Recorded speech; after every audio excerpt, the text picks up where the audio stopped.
नमस्कार, मनीषा रेसिपीमध्ये तुमचे सर्वांचे स्वागत आहे.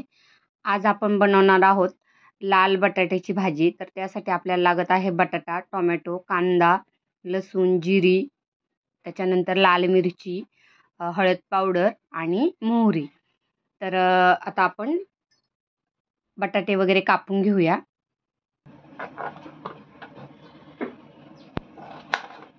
तीन बटाटे घेतलेत मी.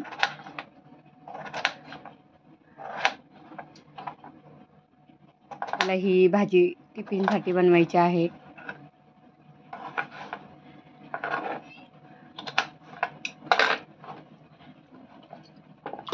बटाटा कट करून असा पाण्यामध्ये घाला, म्हणजे तो काळा पडत नाही.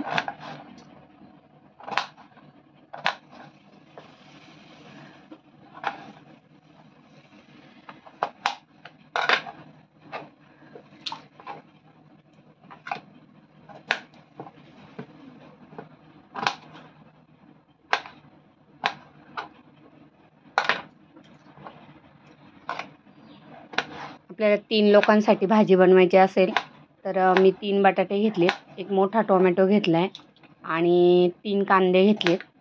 तर यामध्ये आपल्याला बरोबर डब्यासाठी 3 लोकांची भाजी बनते. बटाटे कापून झालेत. यानंतर मी टोमॅटो कापून घेते.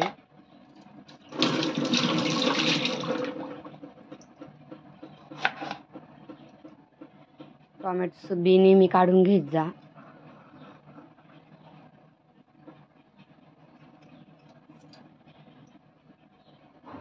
ज्याला स्टोनचा त्रास आहे त्याला टोमॅटोचं बी चालत नाही, त्यामुळे बी शक्यतो काढून घेत जा.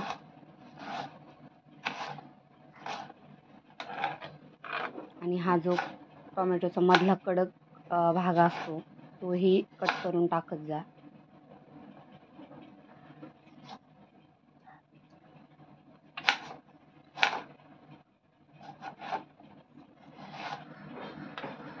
आपण 2-3 कांदे चिरून घेऊया.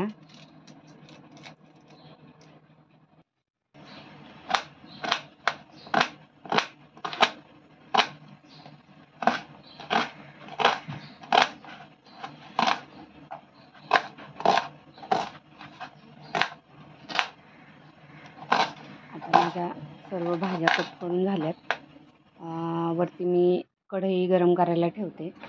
त्यामध्ये तेल घालून घेतले. पहिले आपण मोहरीची फोडणी देऊया. त्यानंतर जिरं,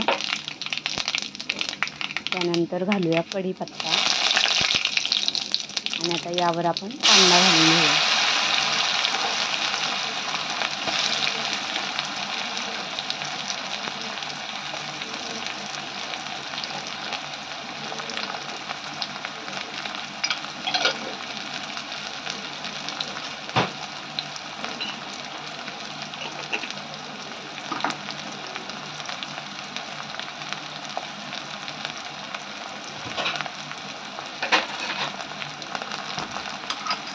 कांदा थोडा परतून झाला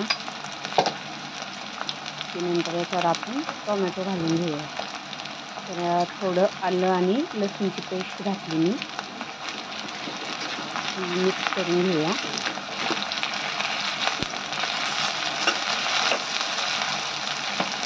छान चवीचा होतो हा बटाटा. तर आता मी एक टोमॅटो घालून घेतला.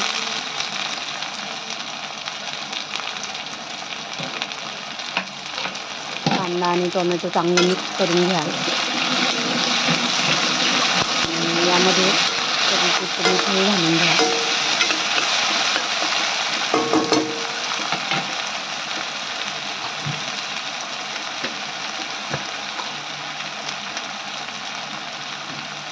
एक छोटा चम्मच मीठ घालून घेतलं मी.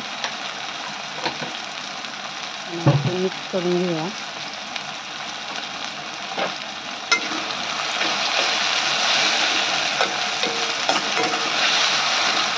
बटाट्याची भाजी म्हटलं तर खूप आवडते आणि जराशा वेगवेगळ्या पद्धतीने केली तर मुलं अजून आवडीने खातात.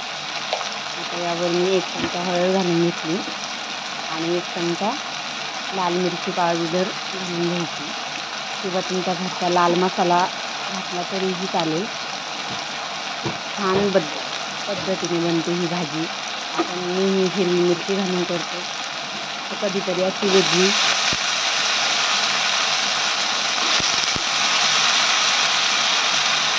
लाल मसाल्याची चपातीबरोबर खायला खूप छान वाटते ही भाजी. यावर बटाटे घालून चांगले परतून घ्यायचे व्यवस्थित.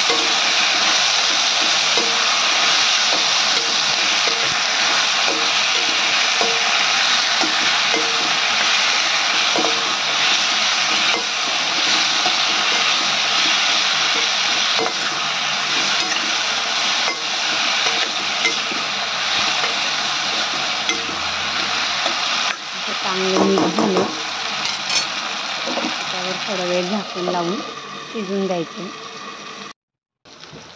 अगदी 5-6 मिनिटात ही भाजी तयार होते. माझ्या एकीकडे चपात्या झाल्या आणि एकीकडं भाजी आपली शिजून झाली. त्यावर आता कोथिंबीर घालून घ्या आणि मिक्स करून घ्या.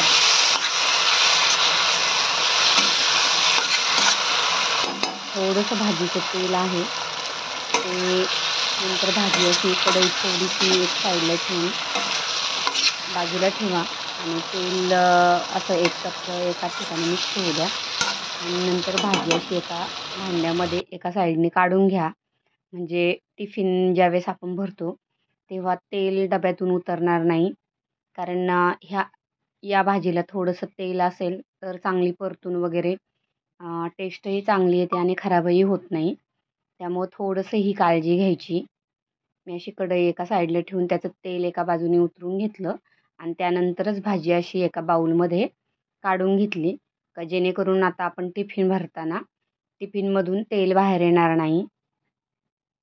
नाहीतर काय होतं, आपण टिफिन देतो आणि मग नंतर त्यातलं तेल गळायला चालू होतं. तर आता मी टिफिन भरून घेते. मस्त बटाट्याची भाजी आणि चपाती. तर असा छान माझा टिफिन झालेला आहे. तर कशी वाटली ही साधी सिंपल चमचमीत बटाट्याची भाजी? रेसिपी आवडली असेल तर नक्की लाईक करा, शेअर करा, सबस्क्राईब करा. व्हिडिओ संपूर्ण पाहिल्याबद्दल धन्यवाद.